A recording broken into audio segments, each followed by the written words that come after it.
এই খোদা ভীতি যদি নেতৃত্বের মধ্যে জাগ্রত হয়, তাহলে সমাজ যেভাবে সুন্দরভাবে পরিচালিত হবে, ঠিক আমাদের রাষ্ট্র সঠিকভাবে পরিচালিত হবে এবং রাষ্ট্রের জনগণ তাদের অধিকার পাবে। এখানে দুর্নীতিমুক্ত হবে, সন্ত্রাসমুক্ত হবে, চাঁদাবাজ মুক্ত হবে। আমরা যে ধর্ষণের প্রতিযোগিতা দেখে এসেছি তার ধারাবাহিকতা বন্ধ হবে। রমজান মাস ব্যক্তি, সমাজ এবং রাষ্ট্রকে পরিশুদ্ধ এবং পবিত্র করার মাস। ব্যক্তি, সমাজ এবং রাষ্ট্রকে পরিশুদ্ধ করার মধ্য দিয়ে একটি বসবাসযোগ্য দুনিয়া, পৃথিবী এবং মৃত্যুর পরবর্তী জীবনে আল্লাহর সফলতা অর্জনই হচ্ছে প্রধান লক্ষ্য। এই কথাটি আল্লাহ পবিত্র কোরআনে বলেছেন যে লাআল্লাকুম তাত্তাকুন, আশা করা যায় যে তোমরা তাকওয়া অর্জন করতে পারবে। তাকওয়া হচ্ছে আল্লাহর ভয়। তাকওয়া ব্যক্তির অন্তরের মধ্যে যদি আল্লাহর ভয় সুদৃঢ়ভাবে স্থাপিত হয়, তাহলে তার দ্বারা দুর্নীতি, সন্ত্রাস, চাঁদাবাজি, অন্যের অধিকার নষ্ট করা, অন্যায় এবং অশ্লীলতার প্রসার সহ বহুমুখী অপরাধমূলক কার্যক্রম থেকে তার দূরে থাকা সহজ। ব্যক্তির মধ্যে আল্লাহর ভয় যখন থাকে, তখন দুনিয়ার কোনো লোভ, লালসা, দুনিয়ার কোনো আকর্ষণ, দুনিয়ার কোনো চাওয়া পাওয়া তাকে বিচলিত করে না, অস্থির করে না। দুনিয়ার পাওয়ার চাইতে পরকালকে অগ্রাধিকার দেয় এবং পরকালীন সফলতাকে চূড়ান্ত সফলতা হিসেবে বিবেচনা করে।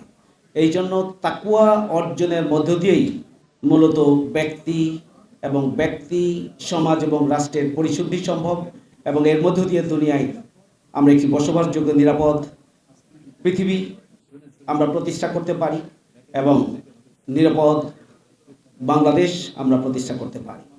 এর মধ্য দিয়ে আমরা পরকালীন মুক্তি অর্জন করতে পারি। আজকে বাংলাদেশের সবচেয়ে বড় চ্যালেঞ্জ হচ্ছে দুর্নীতি। দেশের মানুষের অধিকার প্রতিষ্ঠা এবং দেশের সার্বিক উন্নয়নের জন্য দুর্নীতি আমাদের সবচেয়ে বড় চ্যালেঞ্জ।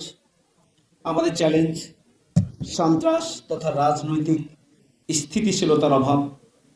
এটি আমাদের একটি বড় চ্যালেঞ্জ, যেটা জনগণের অধিকার প্রতিষ্ঠা এবং দেশের উন্নয়নের জন্য সবচেয়ে বড় চ্যালেঞ্জ।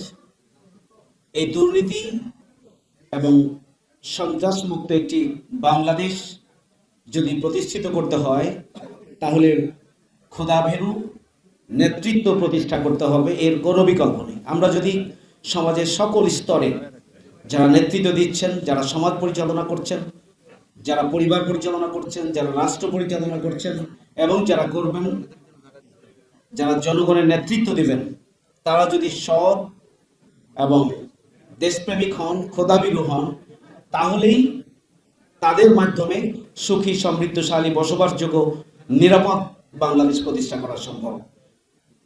সুতরাং এই চ্যালেঞ্জকে ওভারকাম করতে হলে রোজার শিক্ষাকে আমাদের জীবনে ধারণ করতে হবে এবং সমাজকে কলুষতা মুক্ত করতে হবে।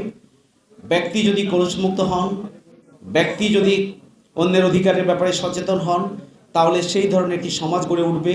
সমাজের নেতৃত্ব যারা রয়েছেন তারা যদি জবাবদিহিতা দুনিয়ার শুধু মানুষের কাছে নয়, এই জবাবদিহিতা আল্লাহর কাছে করতে হবে এবং প্রত্যেকটি কাজের জবাবদিহি তাকে করতেই হবে কাল কিয়ামতের মাঠে। এই চেতনা যদি নেতৃত্বের মধ্যে জাগ্রত হয়, এই খোদা ভীতি যদি নেতৃত্বের মধ্যে জাগ্রত হয়, তাহলে সমাজ যেভাবে সুন্দরভাবে পরিচালিত হবে, ঠিক আমাদের রাষ্ট্র সঠিকভাবে পরিচালিত হবে এবং রাষ্ট্রের জনগণ তাদের অধিকার পাবে।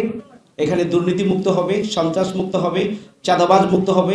আমরা যে ধর্ষণের প্রতিযোগিতা দেখে এসেছি তার ধারাবাহিকতা বন্ধ হবে এবং একটা বসবাসযোগ্য নিরাপদ বাংলাদেশ আমরা পাবো। এই জন্য আসুন আমরা রমজানের প্রকৃত যে শিক্ষা, তাকওয়া অর্জন, আমরা আমাদের ব্যক্তি জীবনে তাকওয়ার দ্বারা আমরা নিজেদেরকে সমৃদ্ধ করি, আল্লাহর ভয় নিজের মধ্যে আমরা প্রতিষ্ঠিত করি এবং এর মধ্য দিয়ে সমাজ এবং রাষ্ট্রকে এগিয়ে নেওয়ার জন্য আমরা সহযোগিতা করি।